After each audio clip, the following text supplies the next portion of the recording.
Hey guys, I'm here. Welcome back for episode 3 of Masters of the Universe Revolution. The last episode had a lot of twists and turns in it, and I'm excited to just kind of get back into this and see where things go next, because that Skeletor reveal, what a play. Even though I saw it coming, that something was fishy about the whole thing, that was not what I was expecting. So that said, let's go ahead and hop in. If you want to see the full length reaction, check it out over on Patreon, or if you become a member of the channel, gets you access as well. It is a watch along format, so you will need your own footage to sync up the time codes and react to the entire episode. Get the same thing for all the other shows and movies that we cover in the channel. You also get to suggest and vote on what movies we react to each month. We got monthly Q&As, behind the scenes footage to try to make it worth your while, so you're going to support channel. But guys, at the end of the day, I really appreciate it. Enjoy this reaction. At least leave a like, drop a comment, subscribe if you're not already, because it really helps these videos out. And with that all said out of the way, let's hop into episode 3. More things in Heaven and Eternia. Here we go. Wow, they really are changing it every episode. I don't know if it did that before. I don't think so. I don't remember. It's been a while, but it's a cool little detail. I believe violence is always a last resort, but it is the only language you seem to understand. I stand before you and challenge you to fight me. For uncountable eons. You think that'll work? On every planet there has always been a hero. The one. The champion. Each has inevitably come to this same moment, stalwart in the belief you are all that stands between the freedom of your people or the systematic subjugation into the Horde. Each of you is so sure Oh, you're whoa. only going to fight me. And ultimately, each of you always discovers I never do my own fighting. Oh!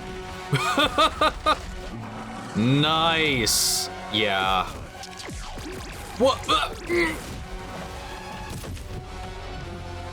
Yeah, I don't know what he was expecting, man, for this guy to play fair and honorable. Oh, God. I hire well. Well, looking a little crusty there, buddy. The champion is unwittingly under our control. And as goes the champion, so goes Grayskull. Oh, you should have seen us in action. I played the part of Keldor, Motherboard played me, and we played all of Eternia for suckers. Especially little Lord Look at My Abs Adam, my newfound nephew. Lord, look at my abs. Because those royal boobs fell for our fabricated family history. Arrogant as ever, Acolyte. So he made all of it up. Words were woven from the tapestry of truth. Oh. How else do you think you've got this far? Truth? You mean Keldor? Okay, cool. Was a real person? Keldor's banishment was the royals' deepest, darkest family secret. And there's no worse wound inflicted than the damage family can do. Often more horrible than the horrors hurled by Horde himself. And I've been the herald of more horrors than 100 hells. He took the wind right out of his sails. Oh! Babbling like a barmaid before the overlord of the holy Horde. Forgive me, my merciful mother. I lost my head. Oh! You might literally be losing it if you... Embarrass me ever again. I'll take your head. God damn. All that POV shot. When will I finally be realized for my superior intellect?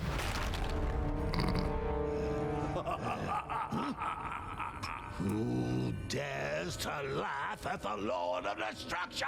I'm laughing at the superior intellect. Oh, I'll be shit. damned. All it took was hearing one little voice in your head to finally shut you up. Must be some kind of crossed wire. You think I'm busting your bones? I'm really you. You're really me. Oh, fuck. Skeletor is really Keldor. Get out of my head! Dude, let's go. When that metal maiden put the squeeze on our brain, something snapped. Motherboard, unknowingly, unlocked an area of our mind where a dark truth has been long hidden from us. Behold. Whoa.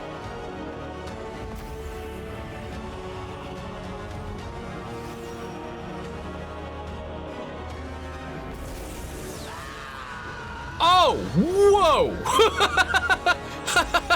Oh my god.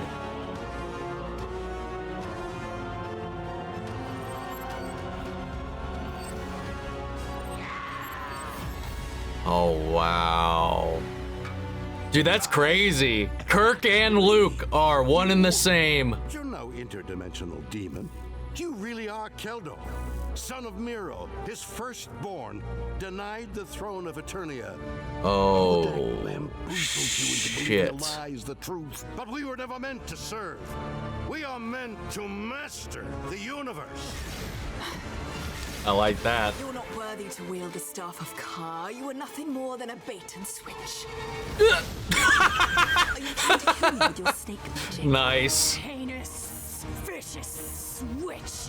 Ooh, she's getting those hisses on. The vain hope that perhaps nothing will stand between you and your lumbering love.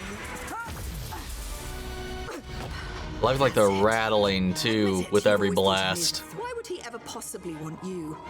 I'm the forbidden fruit that lifts his loincloth. Malicious enchantress. I mean, I'd be down. You face the great dragon, and yet you can't face how you really feel about the most powerful man in the universe.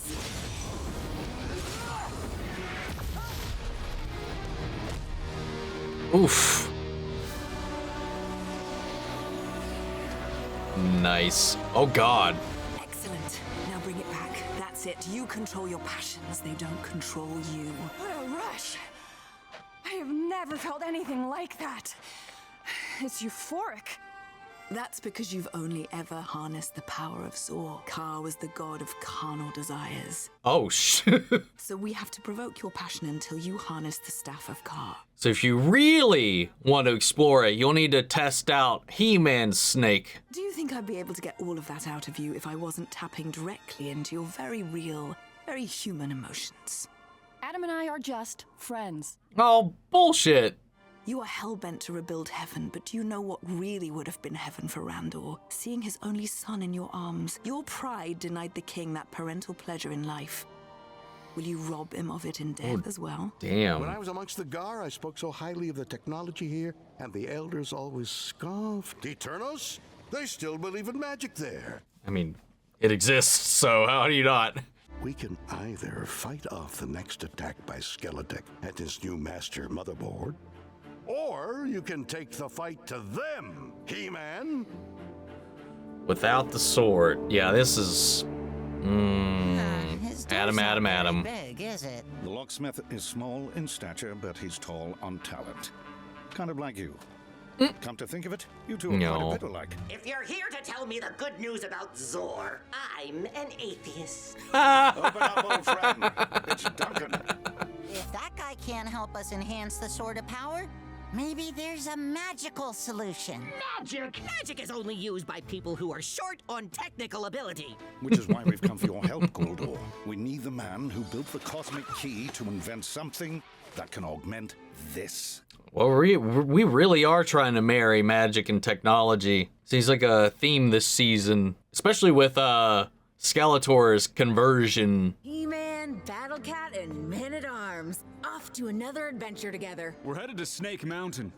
But I ask that Oh, you stay nice. here, Andra, at The battle If axe. you're going to Snake Mountain, take this. It's no power sword, but activate it when the battle begins. I'm curious. I can't wait. I'm curious what that does. I don't want to do the backup plan. I want to do the plan, He-Man. Uh-oh. Drop something? Your Majesty. Expressing your disappointment at being pushed aside? Putting all our hope in some random troll in the middle of nowhere to do who knows what? Getting his venom into everybody. Motherboard's nanobots must have enhanced and infected Eternians' biometrics. What if we tried to do the same for our people? Oh, God, no. They wouldn't need a champion to defend them. We can give the power to the people. The samples we've collected should allow us to reverse engineer the technology. But I can't do it alone. You can count on me. My God. You're going to help him build a mindless drone army. You want me to tamper with the actual power sword? That is a tall order. Probably why he didn't ask you to do it. Half-brained. Will you tell this Cenarian Warbat that I am exactly as tall as he is? Well, you're not, though. This may be the most elegant tool ever invented, but I will do my very best to make it, eleganter. That's not even a word. He tried. I think he was trying not to say better.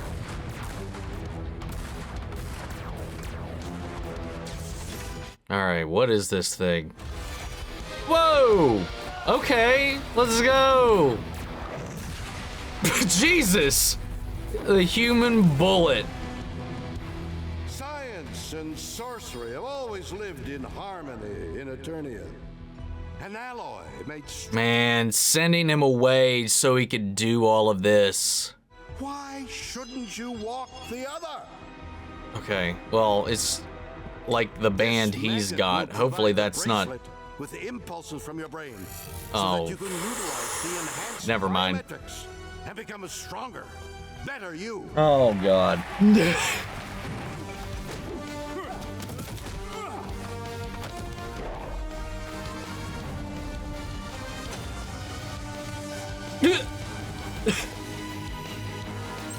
Trip. I was just taking some LSD tablets. A numbskull.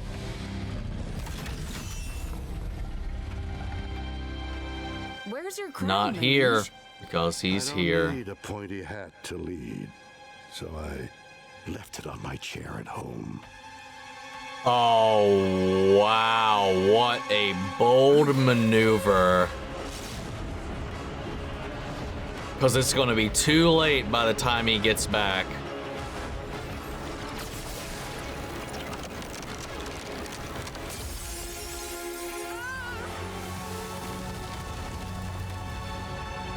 Oh, shit. There's a setup. They're going after Grayskull. Hear me, you are Grayskull. Teela! Something's interfering with my telepathic link to He-Man. We've got bigger problems. Oh. Oh, no. Oh, God. Stay calm. Don't panic. Everything's gonna be just fine. And subjugated. What? No. But with today, Dude, that is sick. technology is the master of the universe. Oh my God. They converted Grayskull. Oh. Adam, are you all right? The power Is okay, but something's blocking it. He needs the sword now. He can't be away from it, I assume. Learn to work together somehow. The fate of Eternia. Get along, kids. Wow. Whoa, look at that. It is as you strategized, my lord. Grayskull is now yours to control. As are the people of Eternia. You've proven your mettle. At your service. I wasn't talking to you. You've proven your mettle, Mistress Motherboard. After years of failed attempts with miserable magic to blame, it was technology that finally triumphed to win me this world. How could you? He was your brother. You sold out your family for...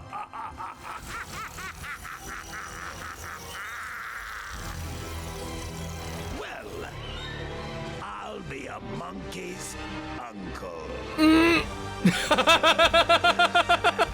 That's a good one. I like that.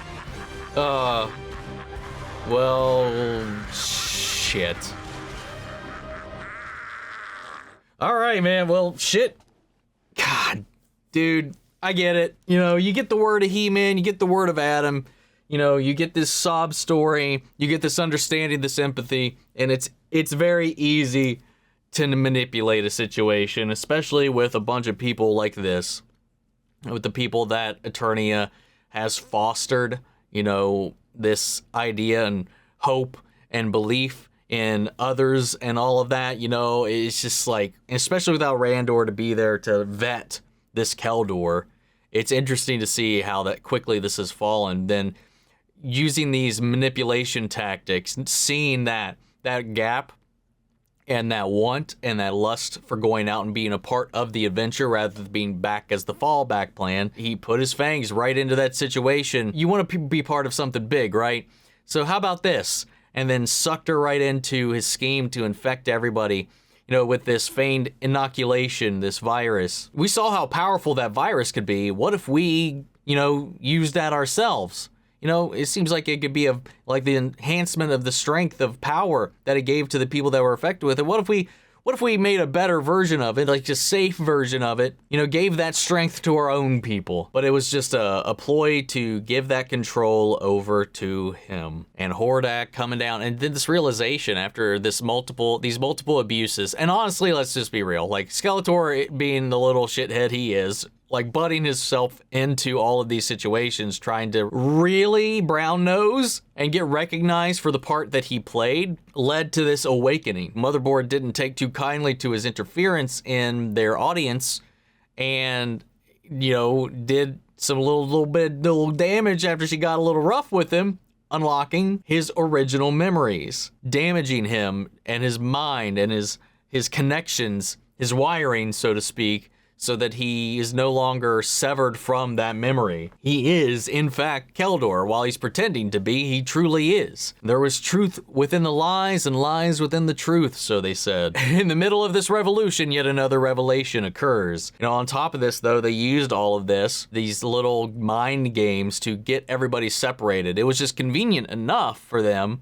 that Teela, with the destruction of Eternia, or Paternia, has left Grayskull, so she wasn't there to defend it. And He-Man didn't have his sword, and with Grayskull falling and him being sent away, they were putting distance between all these players so they could get the jump on them. Honestly, it's pretty smart. It was a really good tactic. Speaking of Teela, I love that the Ka element of it, you know, Zor is more spiritual, more in the air, more of the skies, more ethereal in a kind of way, while Ka is this more earthly and primal and carnal element of it, and that diving into those passionate, carnal, primal feelings of rage, of passion, of desire, and preying upon those is what strengthens that magic. We all know you're horny for that, for his serpent, you know, and it's kind of funny that they were very much so, that's what they were alluding to, just how much she truly does have this fiery love. As much as she's trying to bury all of that to maintain focus on her duty, her role, her station, she's burying that side of herself, and now she's gotta let that out. They flirted around with that a little bit last season. They flirted with it a little bit more here in the first episode of this, and then Evil-Lyn really dug into it when she was like, hey, you know what would have really made Randor happy is to see you guys just admit your feelings to one another. Yeah, that was a hard-hitting moment. And now, with Grayskull severed up, He-Man needs the conduit on hand. He can't just wield it around. Now he's lost the power, so they gotta upgrade his sword, combine magic and technology to amplify it even further. And I imagine he'll only be able to He-Man up once he gets that back. You know, Teela's severed off from him. He's cut off from the power. Eternia's cut off from its people. Its people are now enslaved. They are now Hordax. They are now Keldors. And I do imagine that we'll probably get another situation, though, where Skeletor is going to find an opening and betray Hordak, and once again probably become the main baddie by the end of it. That's my guess. That's the kind of the arc I feel like they're building up, because he just keeps getting kicked, put down over and over and over again. And with this revelation about who he really is, that's going to come back around either to once again have him unite forces with He-Man, with his nephew, or he's going to use that information and that knowledge and that history to take, once again, or at least try to take what's rightfully his and take that out from under Hordak and not let him get all the glory for all the efforts that he's put into it, especially since he keeps getting looked over and put down. It definitely felt like a little bit of a bridge. It was definitely like our Empire Strikes Back of the season so far. But guys, what do you think of this episode? How do you feel about how everything's been transpiring? Send off the comments. Let me know your thoughts down below. We'll carry on the conversation after the video. Hope you enjoyed the reaction. If it did, leave a like, drop a comment, subscribe if you're not already. Remember, if you want to see the following reaction, you can check it out over on Patreon, or if we got a Miracle channel, get you access as well. And speaking of before you go, I want to shout out our channel legends: Manny Sherritt, Ryan Karen, York Scott, Melito, Robert Anguiano, Jeffrey Hale, Jake Cantrell, Eric Official, Casey Wood, JoJo, and Russell Crockett. Thank you guys so much for continued support, and everybody who's been supporting the channel along the way. That's it for this video, and I'll see you all in the next one. Take care, everybody.